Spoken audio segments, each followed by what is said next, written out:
ಆ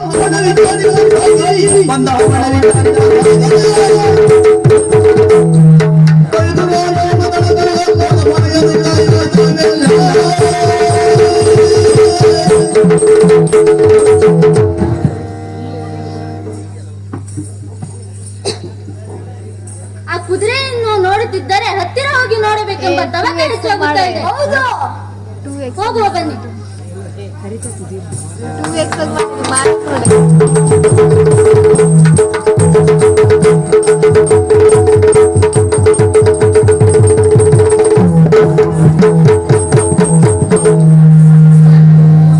ಆ ಕುದುರೆಯನ್ನು ದೂರದಿಂದಲೇ ನೋಡಿದಾಗ ಹತ್ತಿರ ಹೋಗಿ ನೋಡಬೇಕೆಂಬ ತವಕ ಹೆಚ್ಚಾಗುತ್ತಿದೆ. ಯಾಕೆ ಬಂದಿರಬಹುದು ಎಂಬ ಪ್ರಶ್ನೆ ಮೂಡುತ್ತಾ ಇದೆ. ಗುರುಗಳು ಆಶ್ರಮದೊಳಗಿಲ್ಲ. ವನವನ್ನು ಕಾಯುವ ಹೊಣೆಗಾರಿಕೆ ನಮ್ಮದಾಗಿದೆ ಗೆಳೆಯರೇ. ಅದಕ್ಕಾಗಿ ಆ ಕುದುರೆಯನ್ನು ಹತ್ತಿರದಿಂದ ಹೋಗಿ ನೋಡುವ.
ನೋಡಿದಿರೇ ಆ ಹಯದ ಪರಿಯ ಕಾಡಿಗೆ ತಾನೇ ಅಧಿಪತಿ ಎಂಬ ಹಾಗೆ ತಾನೆಂಬ ಹಾಗೆ ಮೆರೆಯುತ್ತಾ ಓಡಾಡುತ್ತಾ ಇದೆ.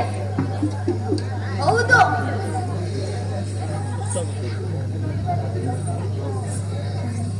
ಆ ಕುದುರೆಯ ಉಪಟಳವನ್ನು ತಡೆಬೇಕಿದೆ.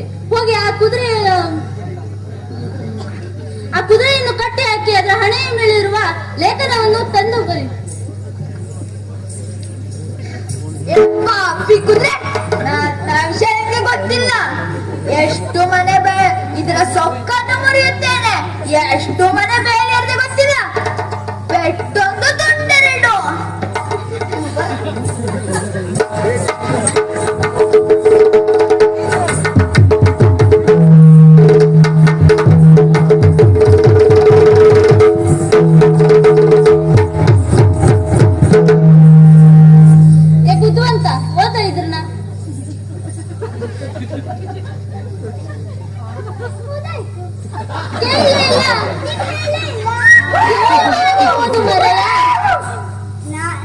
ನಾನು ಬೇರೆಯವರಿಗೆ ಕೇಳುವ ಹಾಗೆ ಓದುವುದಿಲ್ಲ.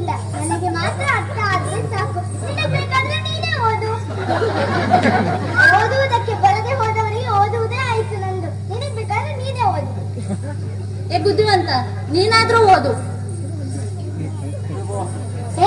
ಈ ಲೇಖನ ನಾವು ಓದೋದೇ ಇಲ್ಲ. ಕುದುರೆ ಅಂತ ಚಿಕ್ಕ ಪ್ರಾಣಿಯ ತಲೆ ಮೇಲಿರುವ ಲೇಖನವನ್ನು ಓದೋದೇ ಇಲ್ಲ. ದನ, ಎತ್ತು ಮತ್ತು ಆನೆಗಳ ತಲೆಯಲ್ಲಿ ಇರುವುದೊಂದೇ ಓದುತ್ತೇನೆ. ತಗಳ ಬುದ್ಧಿವಂತ ನೀನೇ ಓದ. ನಾನು ಓದುದಿಲ್ಲ. ಯಾಕೆ? ನಾನೀ ಆಶ್ರಮದ ಹಿರಿಯ ಸದಸ್ಯ. ಒಂದೊಂದು ತರಗತಿ 4 ವರ್ಷಗಳ ಕಾಲ ಓದಿದ್ದೇನೆ. ಅದಕ್ಕಾದ್ರೂ ಸ್ವಲ್ಪ ಮರ್ಯಾದೆ ಕೊಡ್ರು. ಸರಿ ಬಿಡಿ, ನಾನೇ ಓದುತ್ತೇನೆ.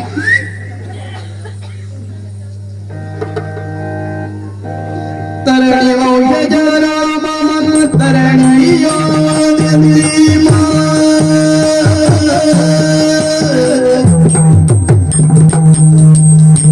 ತರಣಿಯೋ ಯಜರಾಮ ತರಣಿಯೋ ವ್ಯಂದೀಮ ತುರಗಮೇನವ ಪರಮ ವಿಕ್ರಮಿಗಳು ಹೊರೆಯಲು ಬಂದಿಯೇ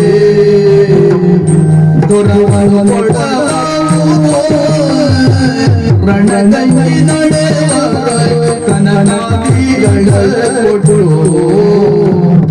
ಮಣಿಯೋ ಪಾದದೊಳು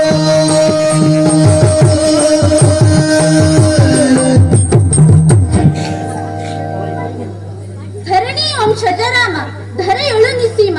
ಅಂದರೆ ಸೂರ್ಯವಂಶದಲ್ಲಿ ಆವಿರ್ಭಾಷಣಕ್ಕೆ ಬಂದ ಅಯೋಧ್ಯೆಯ ಪ್ರಭು ಪೂಜಿಸಿ ಬಿಟ್ಟಂತಹ ಕುದುರೆ ಇದು.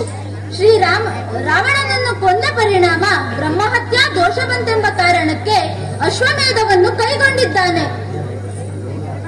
ಇದನ್ನು ಬಲ್ಪುಳ್ಳವರು ಕಟ್ಟುವುದು. ಸುಳ್ಳನೆ ಶ್ರುತ. ಏನು?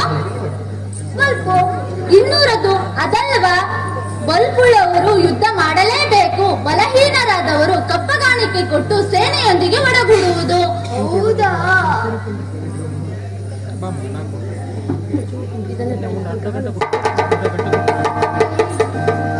ಮಾ